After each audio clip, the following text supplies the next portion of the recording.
Good morning, guys, and welcome back to Coffee with Toffees, the morning show. It brings you all of your Dota news, and it's going to be a good one today, guys. If you aren't familiar with me, you can follow me on Twitter at Toffees_Dota2. You can find all of our shows over on SoundCloud, podcasts, RSS feeds, YouTube uploads. Literally, if there is a media that you like to watch your news on, you can get it. I promise you it's available. Also, if you want to support the show, you'll notice there are no sponsors here. This is a grassroots show, and I have been working my butt off to keep it that way. We've been approached. We've turned them down. If you want to support that and keep it, you can go to patreon.com/toffees and kick in $1 to help us cover costs so that we can keep bringing you the best in independent Dota news without any spins or any swings. That said, I am joined today in the studio by our special guest, Braxton Paulson, I think is how you say the last name. You'll know him as Brax. He's been on the scene forever, a founding member of the North American Rejects, currently still a member of Navi.us based on the information that is out there. And I'm glad to have you in the studio. How are you today, Brax? I'm good. Thanks for having me. No problem, man. So what we're going to do today is we're going to run through the news because it's Friday, and that means tournament roundup so that you guys know what's been going on in your week. And then we're going to sit down and have a little bit of a heart-to-heart, a chat with Brax so that you can get to know him. For anybody who doesn't, he's been around for a while, so I'd be surprised if you haven't at least heard something. But we're going to get into all of that, including Reddit questions, as we move forward. So first thing up, pro news. We cover it. It's been quiet lately, but the big one is that Titan has completely dropped their Dota 2 team. They announced it.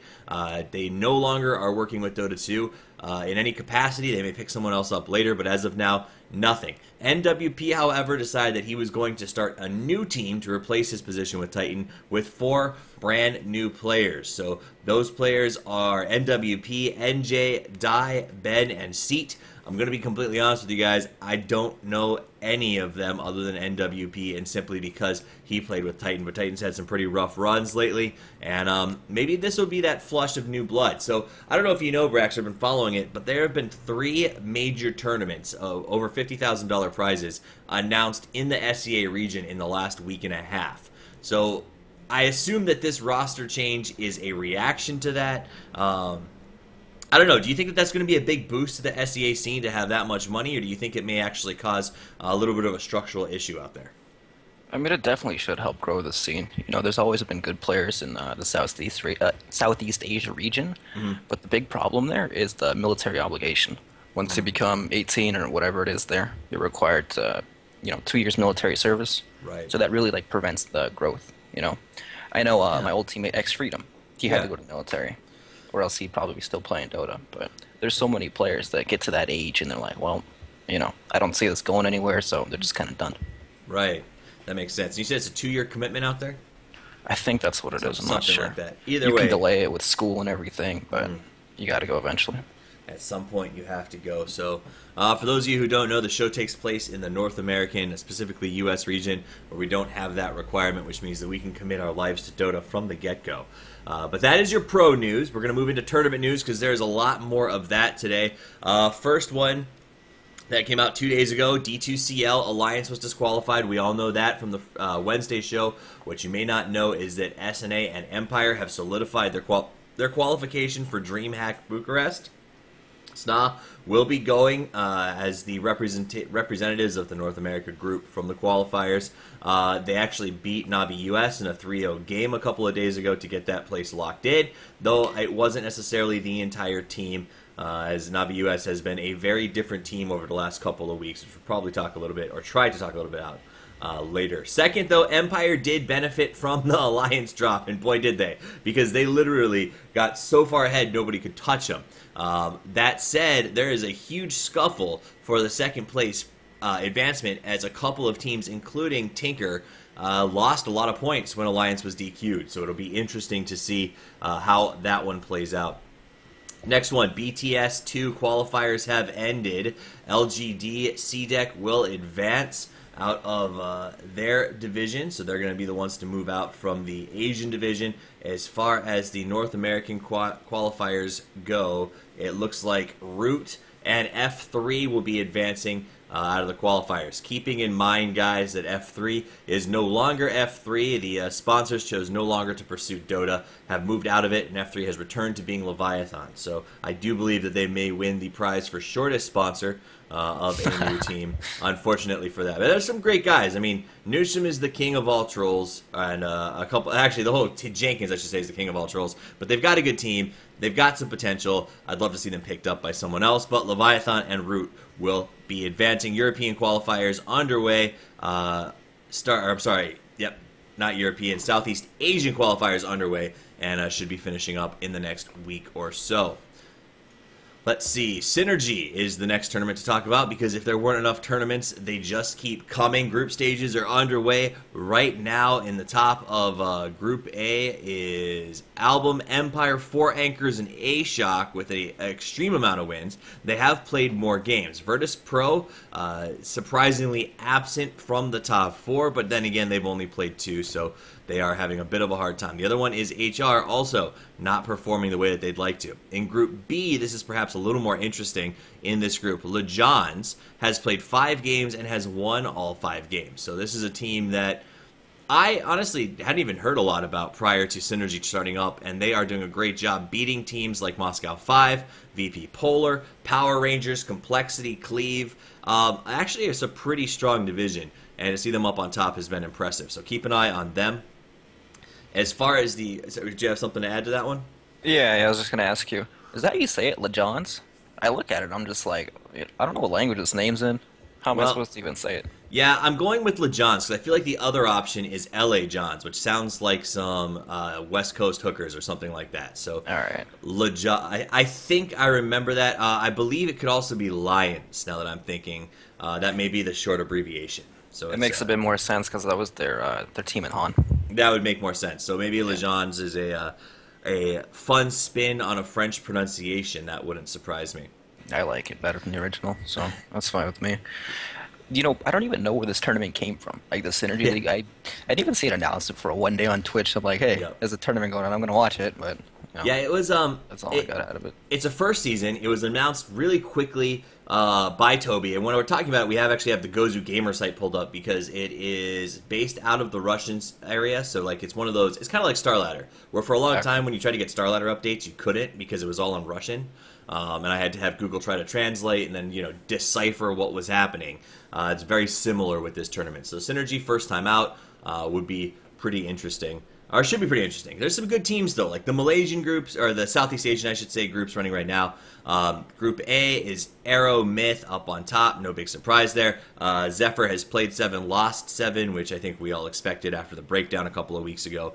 Team Malaysia not doing as well as they thought that they would. And then over in Group B, same thing. Invasion, Johnny 4, Departure up on top. Mineski and MVP, though, woefully underperforming with almost 100% loss rate for those guys as well. So an interesting tournament. We'll keep watching it. The prize pool is over $50,000 right now. I think it's at 75. So it's a big tournament. It just isn't getting much coverage.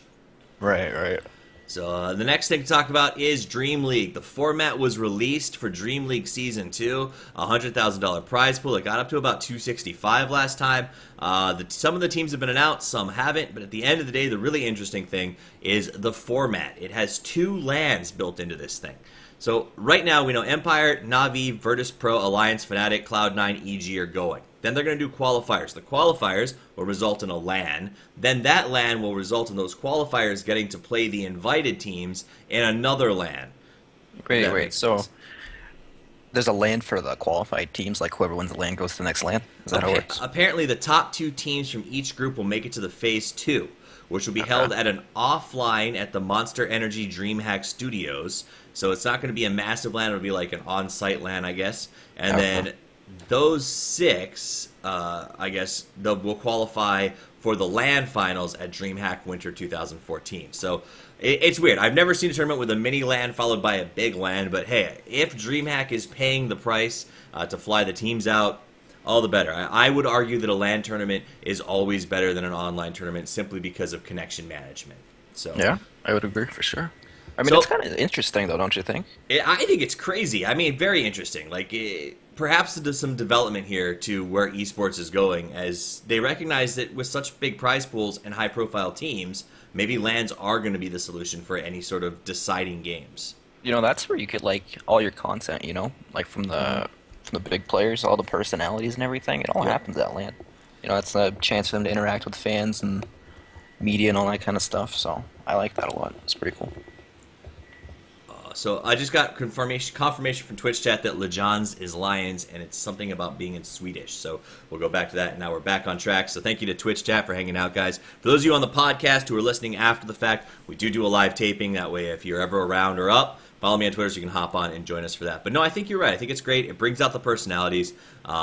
We see that with ESL. We saw that with TI. There's a lot of good up-and-coming personalities in Dota, and it's great to see them get showcased as well, because they're working hard to try to put content out there.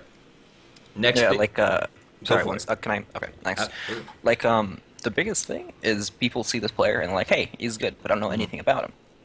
Maybe I want to, understand what this person did or whatever, because people connect that way, and they associate themselves to a certain pro player when they see, wow, this guy is, he grew up in my hometown or whatever, Absolutely.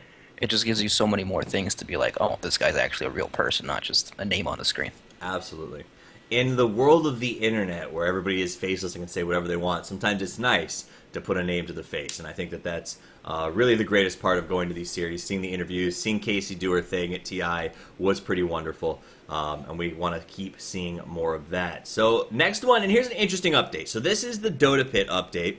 For those of you who don't know, and you probably don't, because literally there's no coverage on Dota site, there's no coverage on Gozu, but there's a massive tournament. A $75,000 tournament is going on right now called Dota Pit. Group A is in full swing. Team Tinker, EG, Virtus Pro are on the top of the bracket with the most performances points so far. Virtus Pro, Polar, and Denial are on top of Group B, which is a little bit of the smaller groupings. And literally, this is a big tournament with another big prize pool, kind of like we talked about with Synergy, that no one has heard about. And that is that a symptom, Brax, do you think, of the insane amount of tournaments that are going on? I mean, it is, but I don't know to say if it's unmanageable yet at this point. There are plenty for sure, but I think there are so many people that are trying to get into it. You have all these casters like Gorgon, Healy Umbrella, Coddle Guy, everyone, that are just dying to get in. Yep. And they have, the problem is sometimes these leagues have really, they want certain people to cast it, so they're excluded or whatever, or there's exclusivity rights, which sucks. But I like that there's a whole lot of stuff, for sure. It is. It's definitely nice that I can turn Twitch on anytime and watch Dota, which is actually a lot of fun. So regarding the games over on Dota Pit, I do want to let you know that the surprise standings right now are Moscow 5, and I guess it's not a big surprise after their shifts, has lost every game that they've played, so they're not doing so well. Power Rangers in a very bad position as well, and Team Empire struggling to keep up. So that is sort of where the points land. We'll keep an eye on Dota Pit for you since it's not getting a lot of other coverage on other places, but you can catch that over on High Ground. I think Mott and Gerg are handling that as headliners. So now the big tournament news I'm sure we all want to talk about, but we all know about, is ESL 1, the Madison Square Garden event happening in New York right now. So what we'll do is, spoiler alert, guys, we're going to give you the results of day 1. If you're waiting to watch VODs because they were not uploaded, then you'll have to close your ears. But just so you know, here it comes. Started out with the day, we had Na'Vi versus VG, a pretty good series. I was at work, didn't have a chance to watch it. Did you get a chance to watch that series, Brax? I did. I saw everything except for C9 versus Sna. Okay, what did you think of the VG Na'Vi opener? I mean, I thought it's good. These two teams are hyped quite a bit, Right. They just played, they were in China. I'm not sure if they played. There's so many things I gotta look at. I don't remember. There were 3 Chinese tournaments. Maybe they played. But I think the result was pretty expected for VG to take that series. Absolutely. There were good games for sure, but it just showed that VG was more experienced and more well-rounded team. Absolutely. And I think that I agree with that. It was good games for sure, but VG showed that it was a little more prepared for the whole thing. Brings us to our second game of the day, which was Team Secret versus Na'Vi US. That went to a 2-0. I mean, really, before the match, the rating was 90. The fans said 92%. Secret is going to win this one, which I think pretty much summed up the situation. With roster flux and some other things, North American Rejects haven't been what we've come to expect over the last few weeks, and I think it really showed in that game. They put up a good fight in Game 2, but at the end of the day, it just didn't pan out, and Secret advances to the next round. So a lot of flying for not a lot of payoff. Did you have any thoughts on that game? I mean, obviously, it makes me smile that they lost. You know, I'd be completely lying if I said I don't like watching them lose, because I do, you know. But I mean, besides that, I don't hold anything against them. It's, you know, whatever they want to do is whatever they want to do. It's their business. But the result obviously was very expected. They have two stand-ins, Bulba and Way 2. Right. You know, people are like, oh, Nestle, it's Toronto, blah, blah, blah. It's not Toronto. It's Bulba. And Ragnarok, same thing, that's Way 2. People just go on their Smurfs when the admins say, oh, you can't play because you played for X team already. I'll look at them on Steam. They've been offline for 1 minute. Boom. Here comes Ragnarok. Intriguing. All right. That's completely normal, though. It happens for every tournament. So many players do it. There's absolutely no way to monitor it. Yeah, Smurfs are unmonitorable. Gargamel could never get his hands on him, and neither can the Dota 2 organizers. So it is maybe another argument for Nahaz's push for oversight, but that is an argument for another day. Round 3, EG passes Alliance 2-1 in my opinion, perhaps the series of the month, because those games were barn burners, knockdown, drag-out fights, and a lot of fun to watch. Yeah, those are great games for sure. They really were. You cannot give up the Terrorblade. I think that was the lesson we learned yesterday in ESL.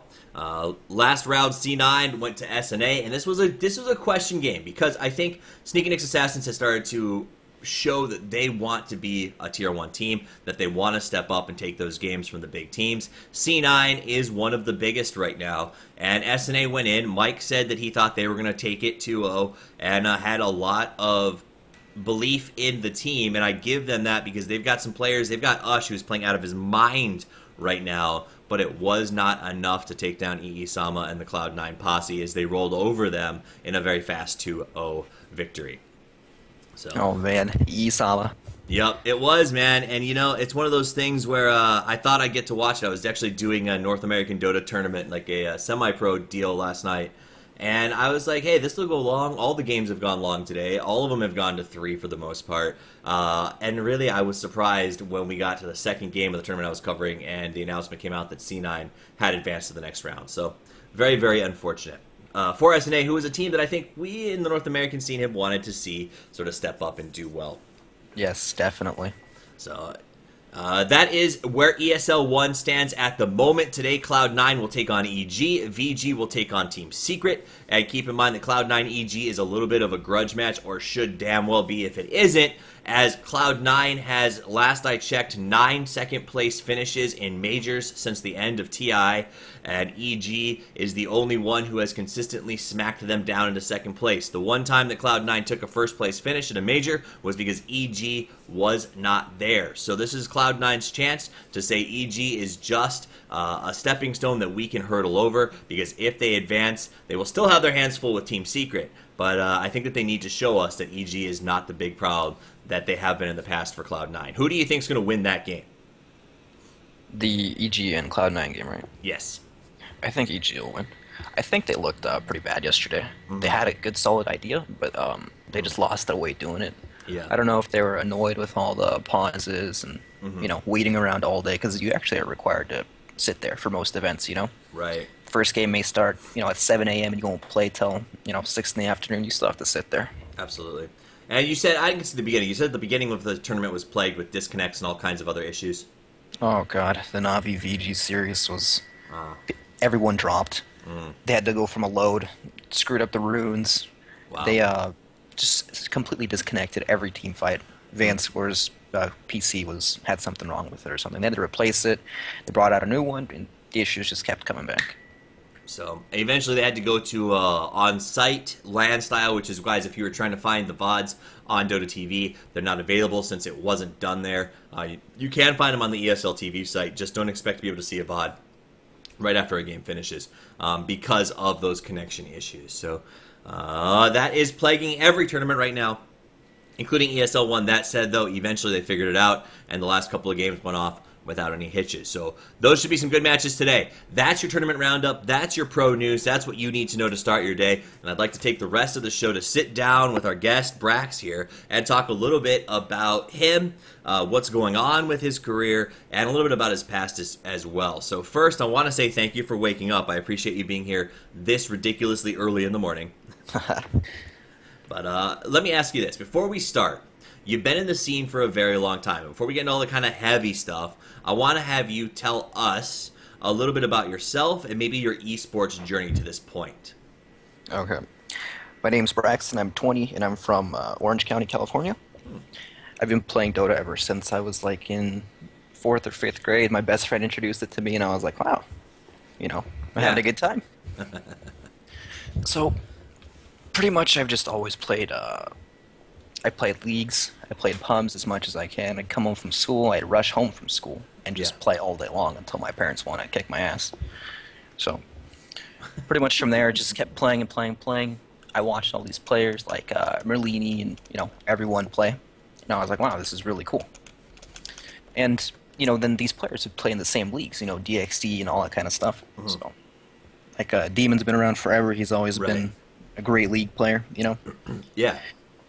And, so from there, the very first team I joined was, it was actually a team of, school friends. Okay. It was, one of my good friends, Ted, and his little brother. Mm-hmm. And then 2 guys we met on the internet. Our team name was GGTU, and we thought we were so clever being 14, and when we would games, we'd be like, ha, GGTU, we just won, all this kid stuff. Right. So that started one day when my friend called me. I was like, hey, Brax, you want to play in a team? And I was like, okay, sure. And it actually just started from there. It was really, really random. But we would come home from school, we would sit there and play forever. We would lose to everyone, people would get mad, but it was a good time. Mm-hmm. It was like hanging out with your friends. Right. So, soon the scene matured, people kept playing more and more, there came sponsors. My very first sponsor was Mainline Gaming. Okay. This is way back in the day. Nobody gets salary, and that kind of stuff. You pick up a sponsor. There's a news article on whatever that Dota website was, the one that got shut down. I forgot. Okay. Dota All Stars. Yeah. And then after that was EMG, and that's when I played with Korok, Painted Gold, Onage Juice, and shit, I don't remember the last guy. Someone else. Okay. And then from there, there was like a really big part of the scene where, okay, so I'm from the West Coast. Right. So when I want to play with people from the East Coast, I get maybe 150 ping. Mm-hmm. And nobody cared about America. Right. Like, it was a complete dead scene. The only actual active scene that was known to people was in Europe. Okay. So if you wanted to play some European League, which I love to play, I'd be sitting on 300 ping playing on Loda's Swedish host, Nice. So that's not a good time. Basically, you feed, you lag out, people flame you, and you'll disconnect randomly in games. Nobody wants to play with you. Right. So there's no chance to actually, interact or grow there. So I saw that, and I'm like, well, this is kind of a waste of time. I can sit here in my same pool of American players, or I can, look for something else. So Heroes of New Earth came out, and they actually fixed a lot of the latency issues. They had a lot better ping, delay, and all that kind of stuff, so I started playing that. So I played that from beta for about 2 years. Okay. I played casually with the team DWI. Players on it were like Toronto, Slicks, a lot of Han players. Well, obviously it was Han. Okay. So, I played casually. I was on the team, but I didn't play many matches. I was in high school. I was about 16 at the time. Mm-hmm. I played sports. My grades were complete shit, so I couldn't play all the time. My parents were always on me about that. Right. So then Dota 2 came out, and I knew friends in the beta, so they tried to get me a key. Oh my god, this made me so sad. All right, so a guy named 5S. Okay. He was a good friend. He was one of the upper beta testers. Okay. He actively was always trying to do that kind of stuff, and he's like, hey, I can get you guys keys. And he asked Ice Frog for some keys, and he got like 10, and he went to our vent channel. Yeah, we used vents back in the day. He went to our vent channel, posted them in the chat, I was still at school, I had baseball practice, I came home, I was like, nice, the keys are here, I asked him, and he's like, yeah. He's like, oh yeah, I gave them to this guy. Right, so he had 10 keys or whatever, and then I asked him for a key. because he told me he'd give me one, right? And then I come back and he's like, "Well, I'm sorry, I gave it all the keys." I was so sad. You have no idea. I imagine. I can imagine. Oh my God. I've been looking forward to it forever, and it's just gone. And not only that, but you could see the keys that were no longer yours as they were posted in Vent. Oh yeah, That's and gotta then sting. all these guys are like on my Steam friends, so I see them. When you went into Dota 2 back then, Right. it would just say it was just blank. It would just say is now playing blank. You wouldn't be Nice. able to see anything, right? And I could see all these people, my friends, listen. I was like, I just hated them for that. Okay. So did you end up? When did you finally get into the beta? I got in about 6 months later. There's another Jesus. wave of keys. 6 months. That sucks. And then actually, I added Ice Frog one day because I wanted to get keys for my friends, and he actually accepted me. I don't know why. Maybe I think someone said, "Hey, add this guy. He's whatever." Right. So he added me, and then he was actually giving me keys to people, and I would give out keys to my friends or to like people that wanted to play. Nice. But then there were only like 200 players in the beta back then, and when people would see you, they would dodge the game or they would, Right. something would happen. So I would always change my name and hide my profile. You couldn't hide your profile back then. So I would change my name so many times that when someone goes to click view aliases, Right. that it would only come up with all these fake names. I'd be Burrito Lad 32, Taco Man 15, all these random names. Right. And then, I'm messaging Ice Frog and my name's still Burrito Lad 32. Right. And Ice Frog is like, who the fuck is this guy? And he just removed me instantly. Ah, bummer. It's a heartbreaking moment, man. You had your moment with Ice Frog. You I had did. your beautiful moment. We So- had this special connection. I ruined it. Well, no, the Dodgers ruined it. We'll put it on them. So, and that takes us to the beginning of your pro career in Dota 2. Yes, yes. So my first team was Quantic Gaming. We had a couple roster changes, but for the most part, the lineup was me, Painted Gold, Korok, Mikey, and Matrim, a Swedish player. And we played there, but people are busy, people have school, so practice gets kind of unmotivating. It becomes a chore to come show up and do that kind of thing Right. for a lot of people, which sucks because then it just dies out. Yeah. And when you have all riding on the same thing, if one person stops trying, you ruin it for everyone. So I was on vacation in Louisiana, and when I got back, the team pretty much disbanded. So I was, it happens. Right. So I came back, played for a few months. I was in school, so all I did was, play pubs forever. And then actually, maybe about 3 months after I graduated high school, Okay. I got a message from Theban about an offer to go to China.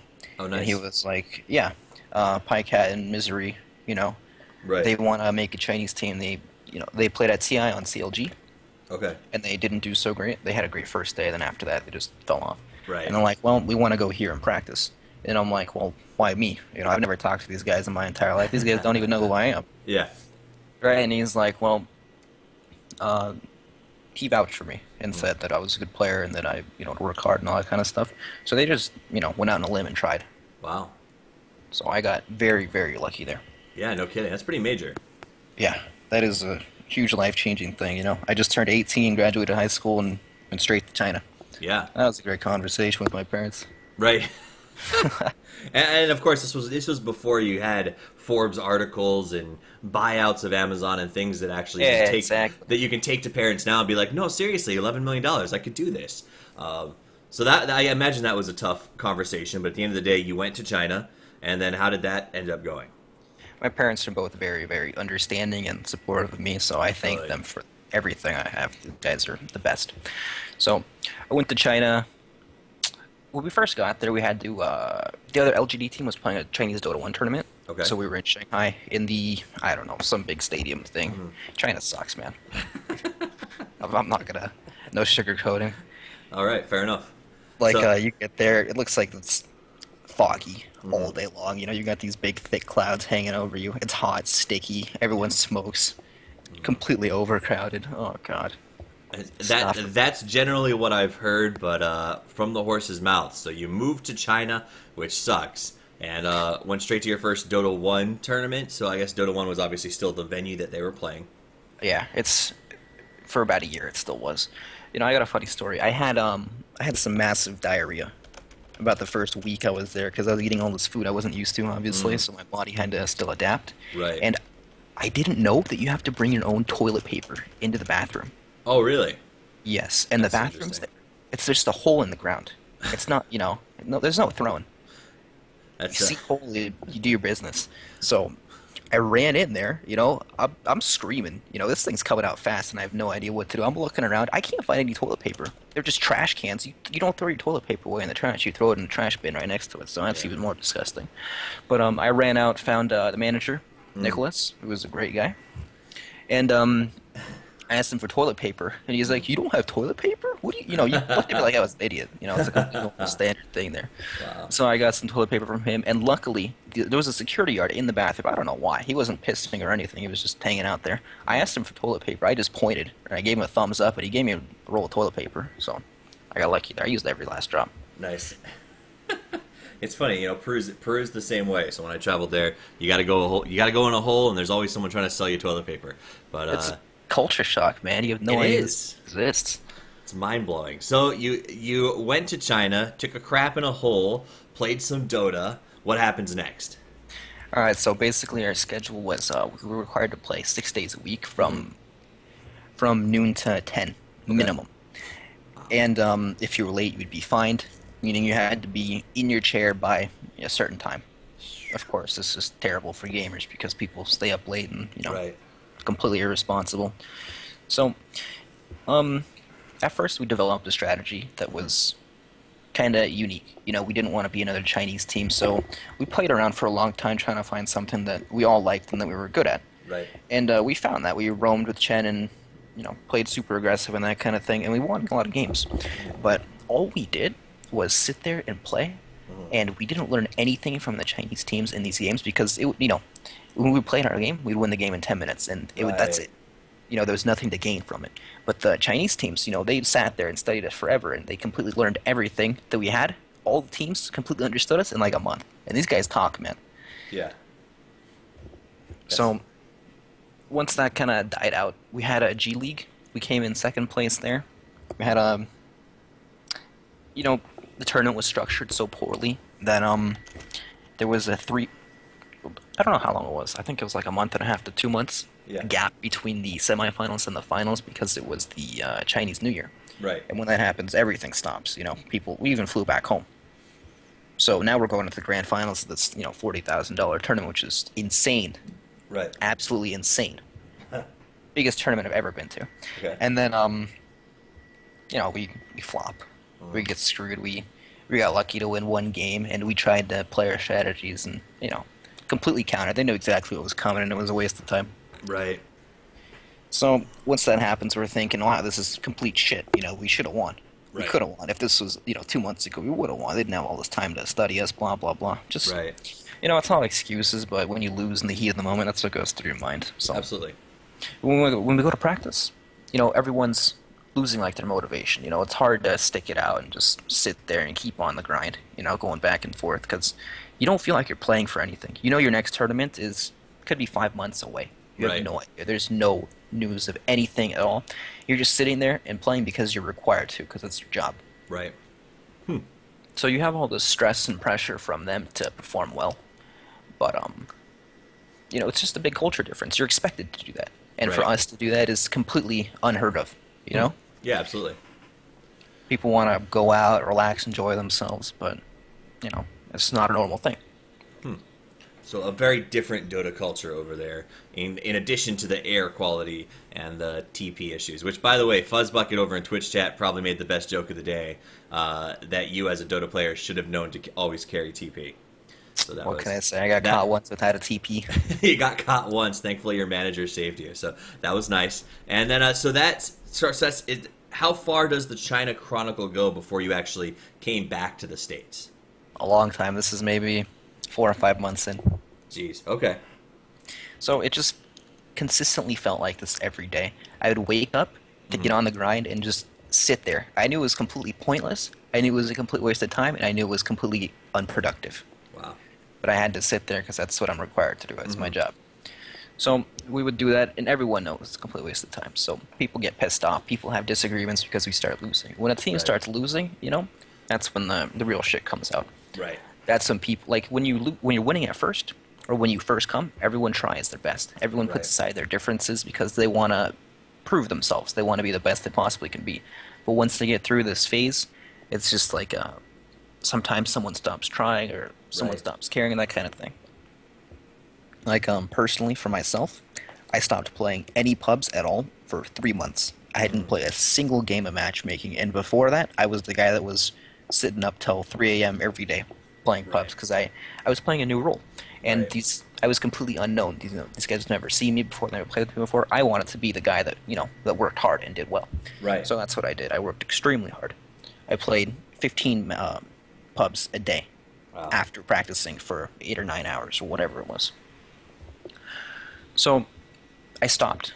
I got so like I was I don't want to say I was depressed, but I was completely lost. Like I didn't know what to do. There wasn't anything I could do. I didn't feel like there was anywhere I could go because I'm stuck in here in a foreign country. It's not like I can walk Right. down to the store and whatever. Strike up a conversation with the person at the counter. Exactly. It's Makes not like sense. that. The only person I have is myself and my Right. teammates who are in the same conundrum as me. And getting frustrated because of the situation that you find yourself in. Exactly. I did. And then I became part of the problem. Basically, I became the one of the other guys sitting there that knows we're completely screwed, Right. doing nothing about it. And once that happens, it's like, well, why do you even care? Right. But we had Ducky come out, who was an old Dota 1 player. Okay. He played with like Melk and all these players. Right. He was a good friend of Misery. Okay. And he works in team building, like for big, large-scale companies and all that kind of thing. And he Okay. had some time in the summer, and he actually flew out to China, and he helped us out with that Wow. for about a month before TI, for free. He's a great guy. So that actually helped a lot. Like people were actually, he helped people open up to each other and actually be friends. Okay. More than just teammates, being able Yeah. to talk about these kind of things. And he helped everyone approach this in a way that won't, it's not going to piss someone off, basically. It's Right. not going to get under their skin. Because we all come from different backgrounds, it's hard to actually talk about things. Some people can be very direct, some people can't handle it. It's different in different countries. Right. Absolutely. So he helped us with that for quite a bit. And I actually think that was like one of the biggest things that actually helped us become a team. But we were still lost. We didn't have a solidified style. We basically ended up as another Chinese team, basically. Right. Following the trends that all the top Chinese teams were playing. And we couldn't even think for ourselves at that point. We just would see something and we try to improve it. We never actually went outside the box. Okay. A big thing a lot of teams do is they don't, well, a lot of unsuccessful teams, is they don't try their own things. Right. You have to have a lot of confidence to go out and do your own thing. It's easier to copy someone with something that works, but those are not the teams that are successful at all. Those are the Right. teams that are barely making it by, pretty much. Okay. So that was us at that point, and we pretty much went to TI like that. It was a bit better than before, but we weren't perfect. Okay. We were very sloppy and snowball dependent and very emotional based. If something was going bad, it would continue to go bad because tensions would run high and, just people's attitudes get in the way. Okay. So we went to TI like that, and, Alliance was the champion that year. They won. And we actually almost beat Alliance in the group stage. Okay. We had a favorable lead, and we made one small play that ruined us completely. Those guys play with such confidence and such good finesse that they just rolled through us after making one good play. Right. And once that happens, you're just done. So, that pretty much... the owner of LGD, her name is Ruru. She's Okay. very, very nice. But the one thing she did was, before we went to Seattle to Yeah. play at TI, she wanted us to re-sign our contracts. Ah. And, So she wanted to do the commitment before the performance. Yeah, exactly. sense. And we pretty much all knew going into it that that just wasn't going to happen. Right. We were at dinner with the owner and all these people associated. And then she just brings it up on the table. She's like, I want you guys to re-sign your contracts. Wow. And then we're all just looking at each other like, well, That's not gonna happen. And Ducky was like, well, I think they need some time to think about this, obviously, maybe after TI. And we're like, thank God. Wow. So Ducky again saves the day. That's what he does. Well done. So props to Ducky. But yeah, that's I mean that took some cojones throwing the contract on there, and props to you guys for because you're not. I mean, how old? What was the median age of the team at that point? I think you said you were about this. You were 19 at this point, probably. I think in Seattle, I turned 19. Okay, and so I mean, honestly, I'm one of the older people in Dota right now, and I got to say, when I was 19, if someone put a contract on a table, I don't know that I would have had the wherewithal to make the choice at the time. So kudos to you guys to take a stand and make that choice. But you go to TI, you don't have a contract renewed. What happens next? I mean, our TI experience was kind of a failure. We didn't play to our strengths at all. We did completely uncharacteristic things. You know, it's just the pressure gets to you. You Yeah. do retarded things. It happens. So we ended up losing and all went back home, pretty much. Okay. So LGD comes to an end essentially at this point for you guys. Yes. And then, is that where you start to move? Does that start the movement from there to like the North American Reject Squad, or what happens in that interim transition? Because there's this I period actually where we went don't back hear to from you that. as much. Yes, I actually went back to China again. Okay. I went back with Pike Hat Black and X Freedom. And Okay. Misery. And from there, it was like they had this big tournament. They had Ace, you know, which was a big 3-month-long league, that kind of thing. Yeah. So we wanted to play in it, and it was basically a huge mistake. I guess you could say nothing good came out of it. Okay. We all played, and we had so many disagreements with players and so many internal issues that was just impossible to fix because there was no effort to fix it from Right. the opposing party. You know, I would confront someone and be like, hey, this needs to change or this is wrong. And, you know, they wouldn't be able to accept it or they just didn't see it the same way I did. That kind of thing. And it became so bad that at one point we wanted to kick the player. Okay. But to do that and find a replacement in China is literally impossible. So management was completely useless on this aspect. Right. They would say, oh, yeah, we can, or yeah, we need to talk first. And that went on and on for such a long time that we ended up not finishing the tournament. Wow. We got to the quarterfinals and just ended up not playing. We played with 2 stand-ins, and that was that. That's rough. Yeah. So I came back, and it was approximately, I would say Christmas time. Okay. So I took a bit of a break, a couple months, and then I came back. I still watched Dota. I didn't play as much, but I was still always, you know, watching everything. And that's when I decided I want to get back into it. Okay. Strangely, that was it was not very. I didn't have a whole lot of time. You know, it was about a month and a half before TI even came out. Yes. So we were on kind of a big time crunch. And I'd always been good friends with Theban. Okay. I had known Korok for a long time. Right. Snaking and Fogged have always been around, you know, whether Yeah. it was in hot in houses or just, you know, playing casually or whatever. You know, everyone knows each other, pretty much. Right. So we got together and decided, hey, we want to play. So we played some scrims, we practiced a bit. We practiced pretty much to the to the best of our ability. You know, Right, people right. have schedules, school, that kind of stuff, so you gotta work around that a bit. But you know, for the most part, it started good. Good. But yeah, then we went to TI, and we got 15th place at TI. Okay. We had a good first day. You know, actually, TI will haunt me forever because every Really? game I go through, yes, every game I go through, we have a very sizable lead, Yeah. and due to inexperience and just lack of discipline, we go for some extremely high risk, low reward play that Right. loses us the game. For example, against Empire, we have a 7-0 lead, and we end up feeding 6 kills in a row because we dive their tower to help one of our teammates. And it just ends up in this huge swing where we have such a big snowball that it just reverses completely. Right. Then we go for Roche fight and we lose, and the game is just completely over. Right. Against EG, we had a 20k gold lead, and we couldn't break the high ground. We misplayed going up the ramp, Yeah. and we didn't disengage fast enough. Yeah. We didn't use the necessary items and spells to disengage, and then we just ended up prolonging the game too long. And with us, like, we just ran our head against walls basically every game. We would force issues over and over and over that just didn't need to happen.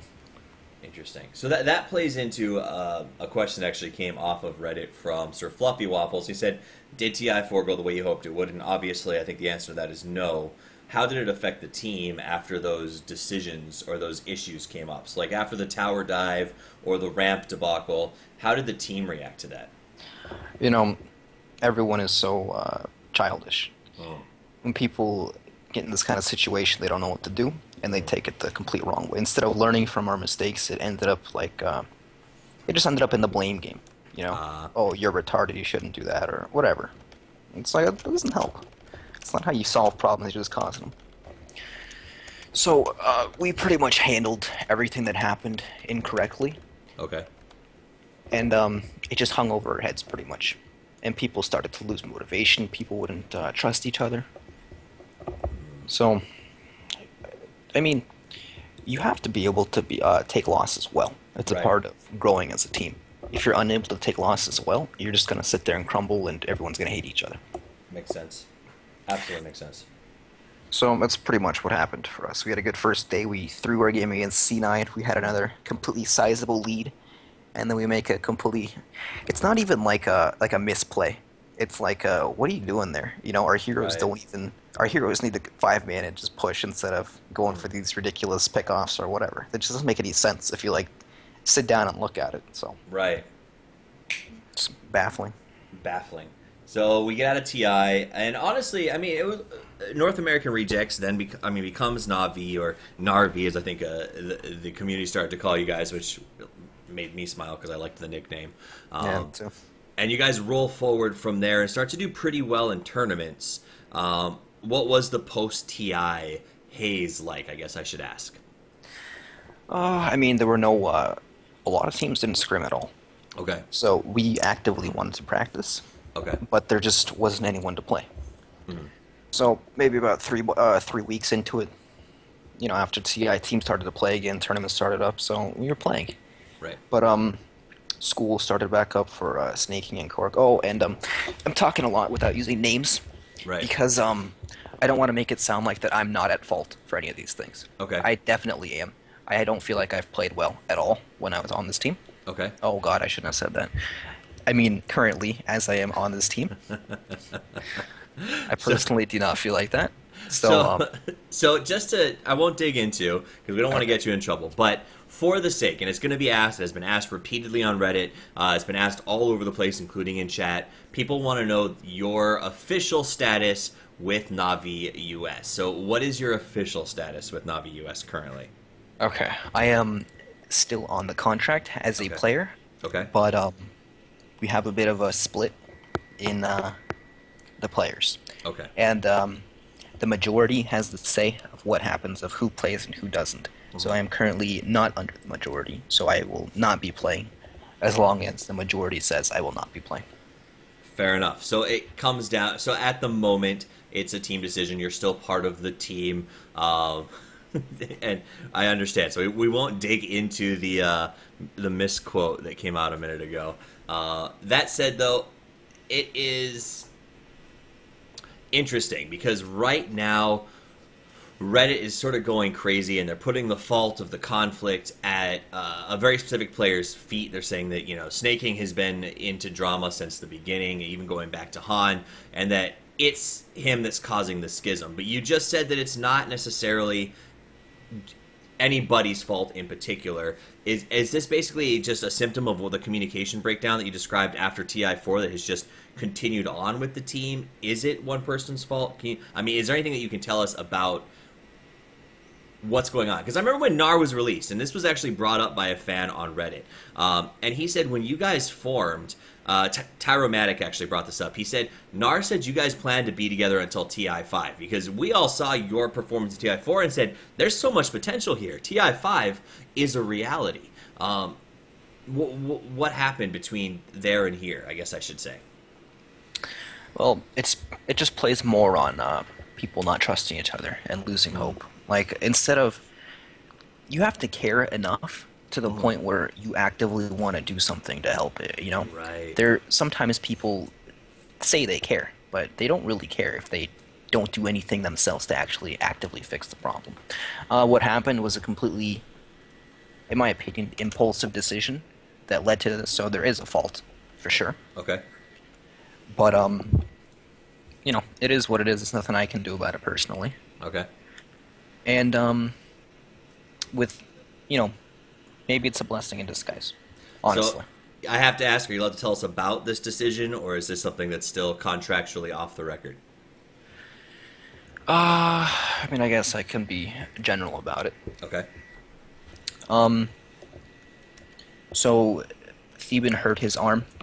He actually fell off a bicycle and injured his arm for about a week. I don't know how this happens. Come on. You're riding a bicycle. So, he injured his arm. He's out for a week. He didn't tell anyone except me. He texted me. I told everyone else. Okay. Immediately, people are like, oh, what the hell is this? You know, Right. we need to practice, blah, blah, blah, blah. So, pretty much from there, people are starting to question, you know, what's going on and this kind of thing, and how can they really move forward with this. So, Fair enough. things are done behind people's backs. People, that sucks, because when I say people, it's obvious who.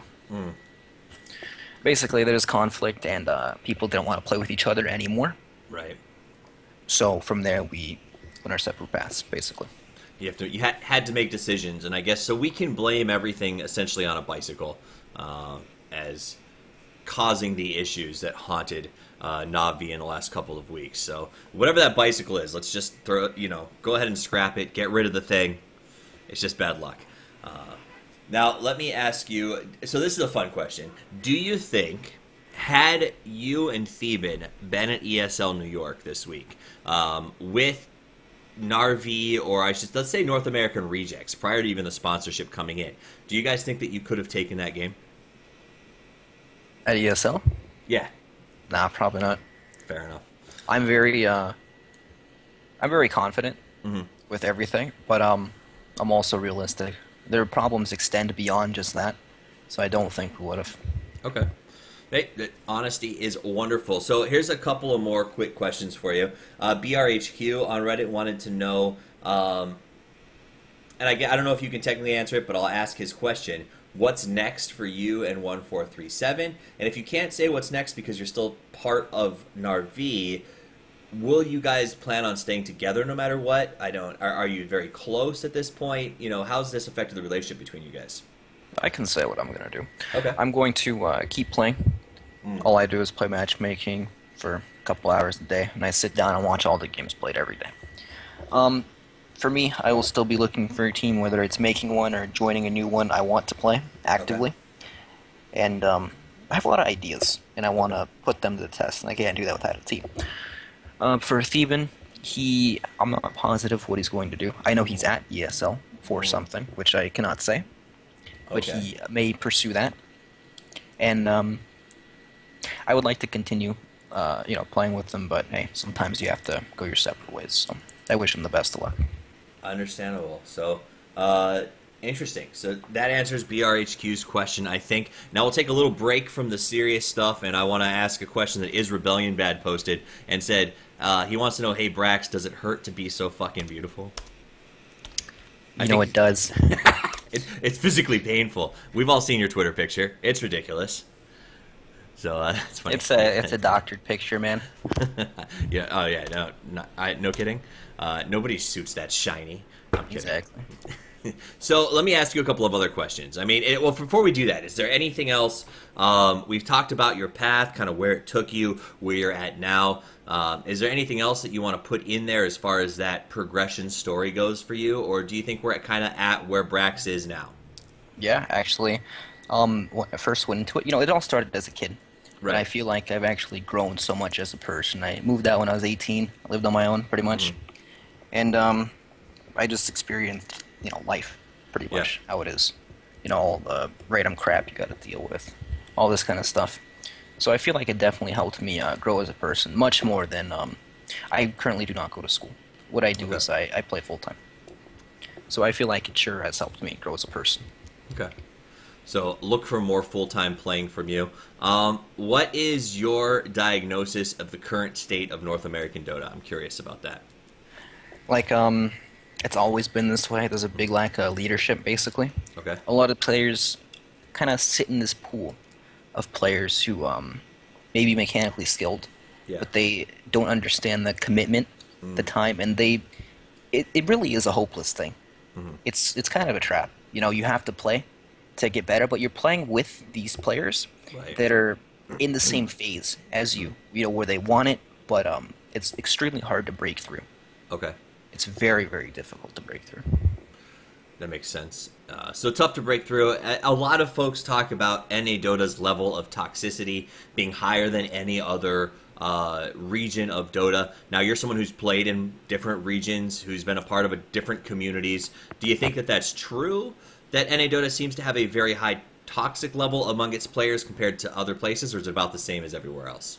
It's just voiced more here. Okay. It's the same everywhere.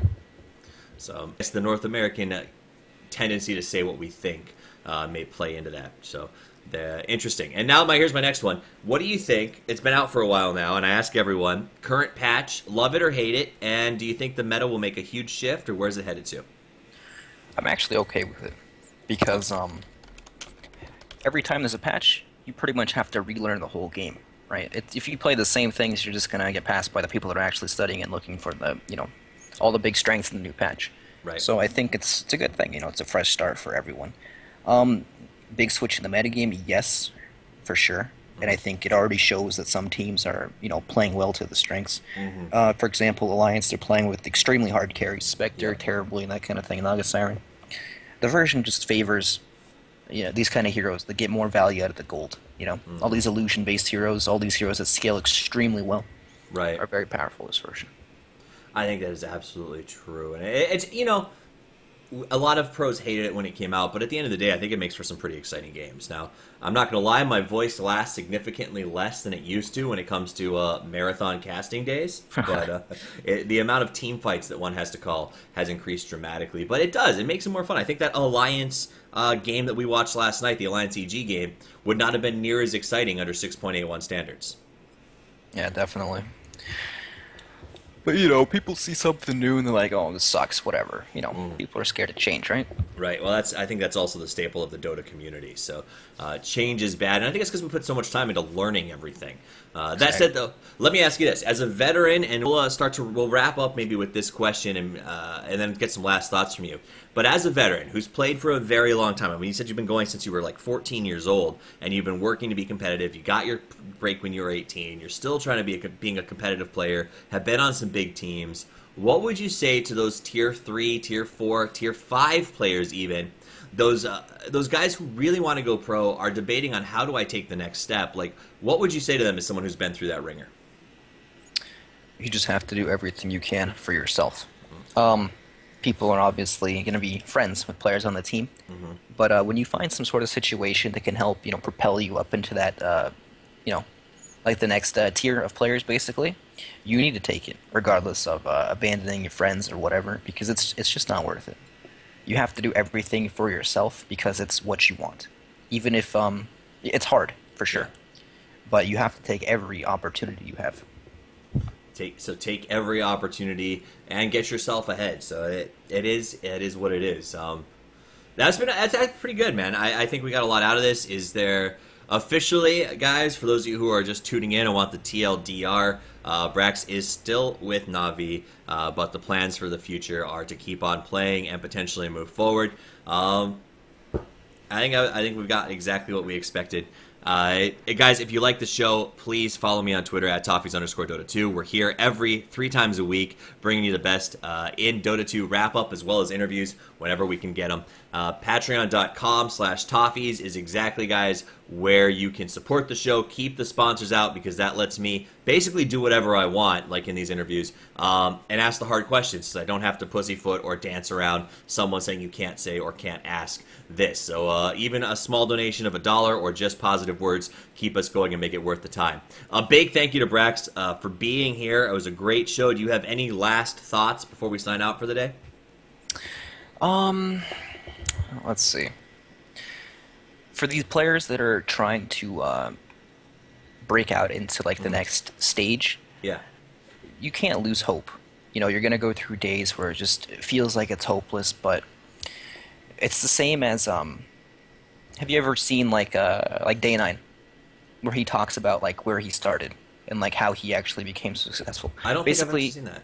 Okay, basically he says that he ran a show because he loved the game. Nobody watched StarCraft Brood War, like literally nobody. But he loved the game, and he wanted to do something with it. He said he put out content to like the 115th episode or something until he finally got some recognition. Interesting. It's you got to be persistent. You just can't give up. You got to keep at it if that's what you really really want. Makes sense to me. So keep at it. Stay persistent, guys. And as far as last thoughts go, that might be one of the stronger ones we've had. A big thank you to the fans who are here watching live. If you're listening on the podcast or the RSS or whatever, thank you so much. You're what keeps the show functioning and keeps us possible. A big thanks again to Brax for joining us here. It was helpful, and I think it shed a lot of light on what's going on, because really this whole North American Rejects, NARV, ESL situation has been confusing for the fans, and hopefully those of us who really love watching Dota and love competitive Dota kind of understand a little bit more about what happened and where we're going with it. If you didn't, then go back and listen again, because it is all in there, whether or not it is stated explicitly. Guys, it has been a wonderful show. Brax has been a great guest. We're going to cut the stream and start working on the uploads, and we'll be back again on Monday with even more news, as well as the final wrap-up of ESL. But we will wrap the show, as always, with final words, and that is, toffees out.